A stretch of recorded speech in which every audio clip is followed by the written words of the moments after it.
Ready?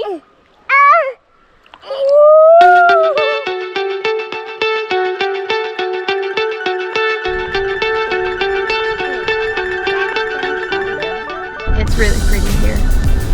The landscape is a mix of dunes and forests, and it's in the lake. It's just gorgeous.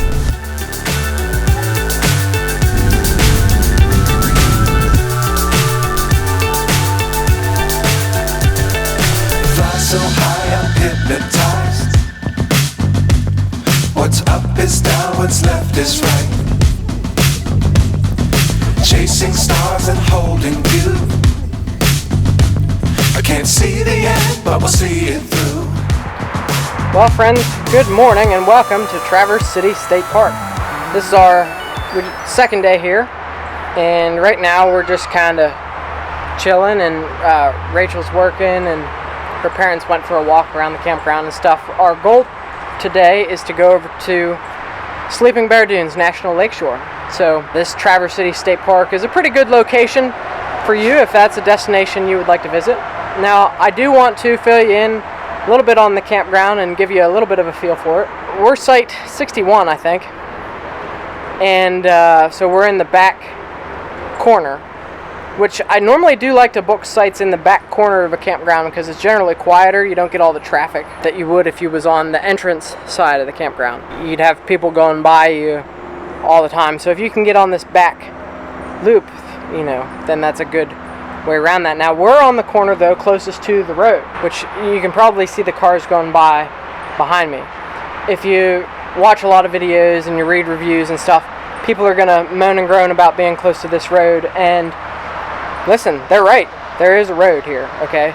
Personally, it's not really a big deal. I just kind of tune that out, and it's a constant noise and stuff like that. It's not really a big deal. But if you like quiet and something like this is going to bother you, then try to get a site on the other side. I'm not sure how Rachel chose this site particularly, but we were looking for two sites next to each other to be next to her parents. They're right across the way. There's a fence between us and the road, so that makes it even less of an issue because I know like the kids can go back there and play in the woods and they ain't going to end up in traffic.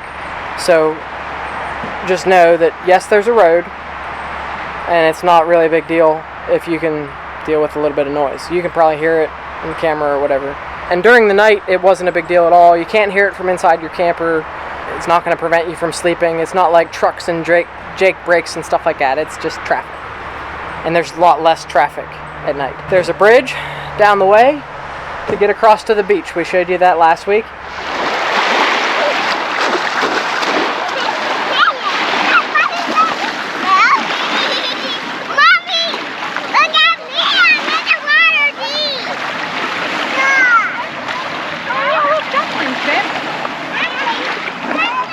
Well, look at them. We're once again on the shore of Lake Michigan, and look, there's little ducklings that have come to greet us. So what an awesome place. The beach is really nice. It's not crowded, and it's a perfect place if you'd like to swim in the Grand Traverse Bay, which you can also see that through here. It's really not a bad campground whatsoever.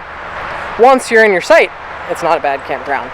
But boy, I'll tell you, these sites are the tightest sites I've ever seen as far as getting in and out. And like, you got a lot of space in your site, as you can kind of see. Like, I mean, we got plenty of space. Once you're in your site, it's great. But the situation on the road, it's difficult. This morning, we had to help spot a fifth wheel getting out of that site. They had, I would say, somewhere between 35 and 40 foot fifth wheel. And it was a challenge. Their camper is, I think, only like a little over 20 feet, maybe 22. And they had a hard time getting in here because of the trees and stuff there. And it's just the way that the sites are angled, it's very difficult to cut your way in. I don't think getting out's going to be a big deal. Just was going to hitch up with the truck crooked and hope we don't hit nothing. But I think it'll be all right. You know, we'll make it work one way or another. But yeah, that's Traverse City State Park in a nutshell. From the people that we've talked to here, they've all said they love camping here, but the sites are hard to get in and out of. So it's a great place to camp once you're in your site, but the hour to get in and the hour to get out, might not be the best experience for you. We'll catch up with you in the truck in just a little bit because we're going to take the kayaks on a float trip. Rachel has this kind of all mapped out, I think, so she has the plan, and we'll tell you the plan on the road.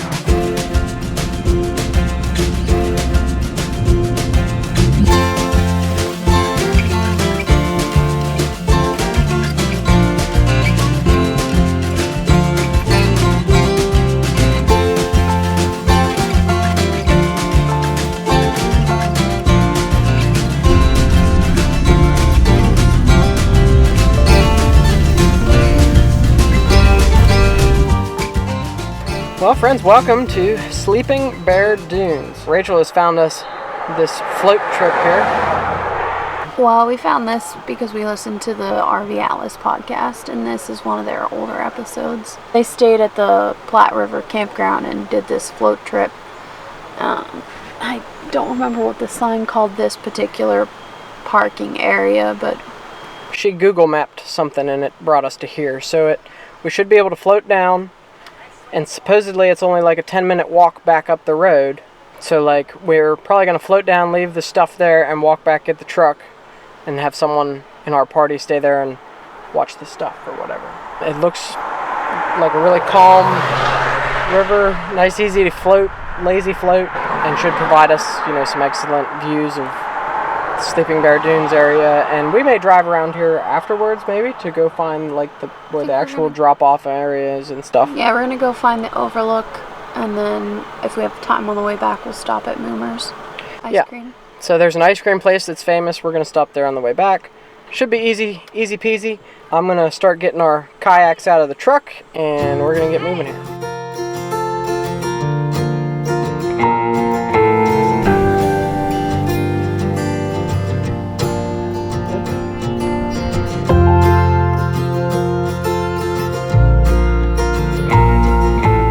We were able to park just across the road.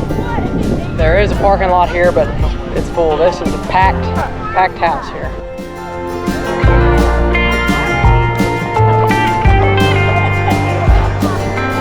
We have made it out onto the river. There's 3 of us on this little inflatable boat here. So we'll see how this goes here. I think it's a little over half a mile to the lake down the stream. The river twists and turns. The road is straight. The road says 0.6 miles. So we'll see how this all works out. But I think we can go paddle out into the actual whatever Great Lake this is. What Great Lake is this? It's gotta be Michigan. Rachel says this is Lake Michigan. We don't really know, but we'll figure it out. I'm pretty sure it's Michigan. So, alright, so that's where we'll paddle out into Lake Michigan a little bit, and I think you can see the sights from out there. This, I believe, is the Platte River, and I'm sure there's plenty of outfitters that can, get you on them tubes, or you could rent boats of any sort probably. So you don't have to truck your own boats the whole way here if you don't want to, but we did. We brought our own inflatable kayaks. We've traveled with them quite a bit, and Rachel has the paddleboard, and they work out quite well. As far as we know, there's no special permits or anything you need to buy for the boats here. So like we were talking about Michigan state parks and stuff kind of screwing you. Pennsylvania screws you when you have to buy a launch permit for your inflatables. So it's kind of a wash one way or the other. You just get nickeled and dimed however way you do it. I'm floating into a bank here, so I need to get moving.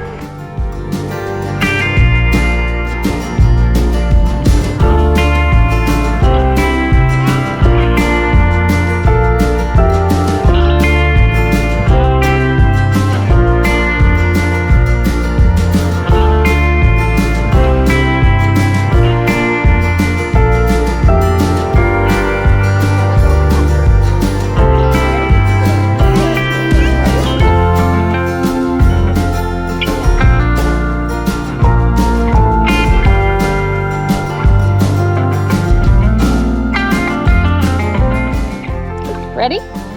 Ooh. Ready?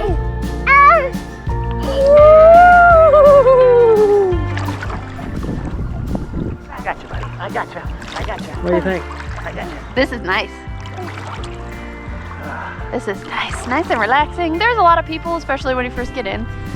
but we got down a ways and got off the side, and groups have gone past. There's nobody here now. There's some coming, but it's nice and relaxing. You can paddle if you want, you can float if you want, you can sit on the bank and fish if you want. Need a cooler, that's what I need. I've seen people with coolers in their boats. That would be the way to do this.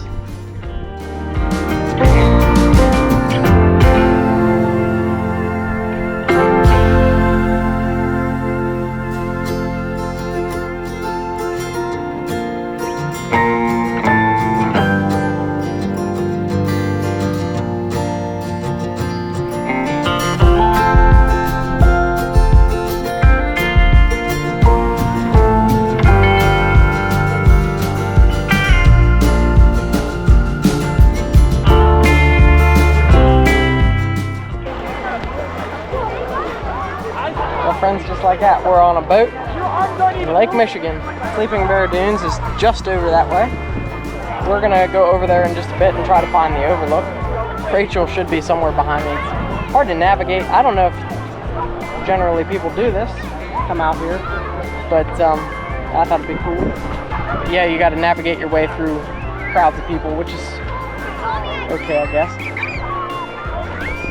It's really neat though, being out here. It was a really fun float, clear water the whole way, beautiful, beautiful scenery, and it gets even better when you get out here on the lake. So I think we're gonna paddle our way back, and we'll catch up with you. We gotta walk back to the truck, get the truck, bring it down here, pack everything up, and we're gonna go find the overlook, and then we're gonna go get ice cream.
So we seem to be riding the struggle bus a little bit here, trying to figure out where we're at and where we need to go. But right now we're here at the Sleeping Bear Point Trailhead. There's a parking lot down here, and hopefully this takes us out to where we want to go. If not, well, this is all you're going to get to see, whether it's what we want to show you or not. So yeah, because it's getting late in the day. Hopefully there's a view out there somewhere.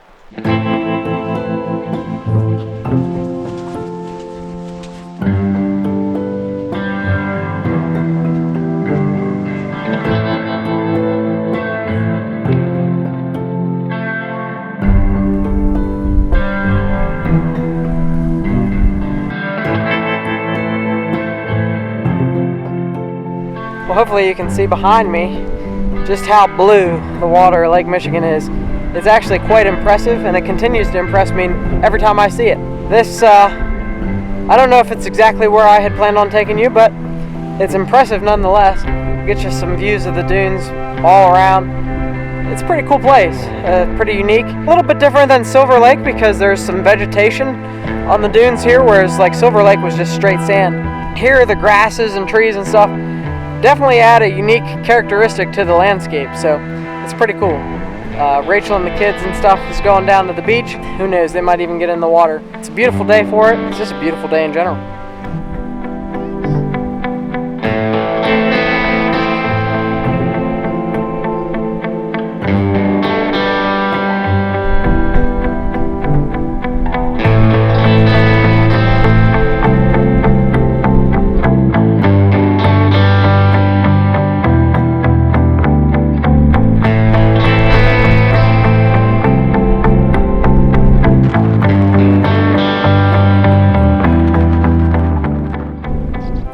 somewhere way out there, there's 2 islands that you can sort of see. I know the camera won't pick it up, but it's just a really neat landscape. I've never seen something like this. Definitely something new when you come to a new state and a new area. Now, it's interesting, every place else you go around here, like the rest of the landscape's just kind of flat and boring. But, you know, these coastal landscapes are pretty unique and interesting, every single one of them.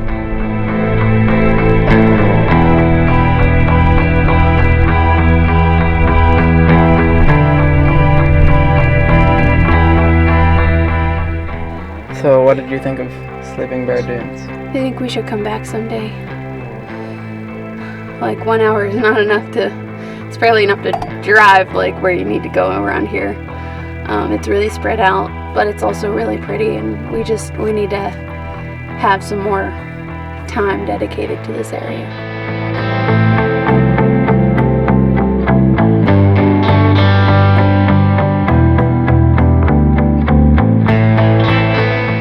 It's really pretty here.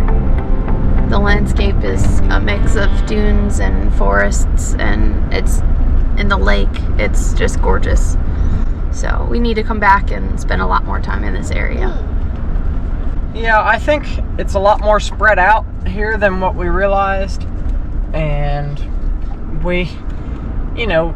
it's hard to plan a trip like this and do all the research and remember all the stuff that you're trying to do and where it's at and what you're doing. Yeah, because we did a lot of this research in January. Yeah, because we haven't had spare time lately because we've been doing and not researching. So I think we need to come back here. And plus that, when you come to a place and get the lay of the land, like what we're doing right now, then the second time when you come back, then that's when you have your perfect vacation, because you've been there before, you have more realistic expectations, and you know where you're going and all that stuff. Because when you watch like other people's YouTube videos and stuff, you might not grasp the whole, because you can't film everything that goes on. So we hope that we're helping you as best we can. That was Sleeping Bear Point, and it's a good place if you want to go like swim in the lake. I think that's what a lot of people use that for. And you can see at least one of the islands from there. Yeah, it's very pretty. I mean, it gives you a good grasp of it. There's some hiking. On our way over here, we did that little scenic drive, which we weren't intending on doing, but we don't really know what we're supposed to be doing. So we ended up doing that, and there looks like some hiking trails and stuff up there that could be interesting. I think this is a place we could come back to and spend some time and really enjoy in the future. So right now, though, we are off to Moomer's. It's homemade ice cream, and the milk that is used to make the ice cream, you can see the dairy farm right from the ice cream shop. It's right there. So I'm excited to go try some homemade ice cream. Sounds good to me.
See this series from the beginning, be sure to check out our Michigan RV camping playlist, because there's some cool stuff in there that we've already done along the way. So.